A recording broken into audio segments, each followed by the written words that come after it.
आज का बाइबल का वचन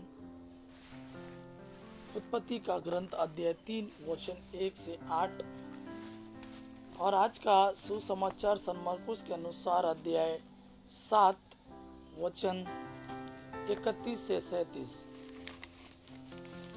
उत्पत्ति का ग्रंथ अध्याय 3 वचन 1 से 8। ईश्वर ने जिन जंगली जीव जंतुओं को बनाया था उनमें सांप सबसे धूर्त था। उसने स्त्री से कहा, क्या ईश्वर ने सचमुच तुमको मना किया कि वाटिका के किसी वृक्ष का फल मत खाना? स्त्री ने सांप को उत्तर दिया, हाँ, हम वाटिका के वृक्ष के फल खा सकते हैं, परंतु वाटिका के बीचों बीच वाले वृक्ष के फलों के विषय में ईश्वर ने यह कहा, तुम उन्हें नहीं खाना, उनका स्पर्श तक नहीं करना, नहीं तो मर जाओगे। सांप ने स्त्री से कहा, नहीं, तुम नहीं मरोगी। ईश्वर जानता है कि यदि तुम उस वृक्ष का फल खाओगे तो तुम्हारी आंखें खुल जाएगी, तुम्हें भले बुरे का ज्ञान हो जाएगा और इस प्रकार तुम ईश्वर के सदृश बन जाओगे। अब स्त्री को लगा कि उस वृक्ष का फल स्वादिष्ट है, वह देखने में सुंदर है और जब उसके द्वारा ज्ञान प्राप्त होता है तो वह कितना लुभावना है। इसलिए उसने फल तोड़कर खाया। उसने पास खड़े अपने पति को भी उसमें से दिया और उसने भी खा लिया।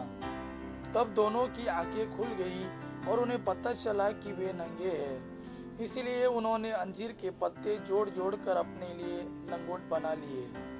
जब दिन की हवा चलने लगी तो पुरुष और उसकी पत्नी को वाटिका में टहलते हुए प्रभु ईश्वर की आवाज सुनाई पड़ी और वे वाटिका के वृक्षों में प्रभु ईश्वर से छिप गए। आज का सुसमाचार सन मरकुस के अनुसार अध्याय 7 वचन 31 से 37 तक। ईसा तिरुस प्रांत से चले गए। वे सीदोन होकर और देकापोलिस प्रांत पार कर गलीलिया के समुद्र के पास पहुंचे।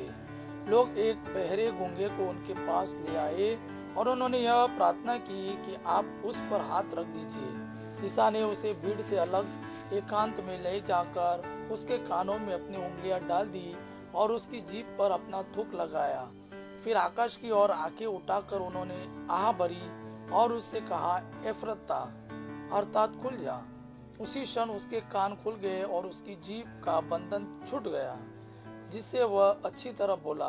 ईसा ने लोगों को आदेश दिया कि वे यह बात किसी से नहीं करें, परंतु वे जितना ही मना करते थे लोग उतना ही इसका प्रचार करते थे।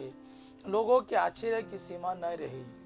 वे कहते थे, वे जो कुछ करते हैं अच्छी ही करते हैं, वे जो कुछ करते हैं अच्छा ही करते हैं। वे बहरों को कान और गूंगों को वाणी देते हैं। यह प्रभु का वाणी है। प्रभु को धन्यवाद। आबा पिता की महिमा और पुत्र यीशु का प्रेम आप पर सदा सर्वदा बना रहे। आमीन।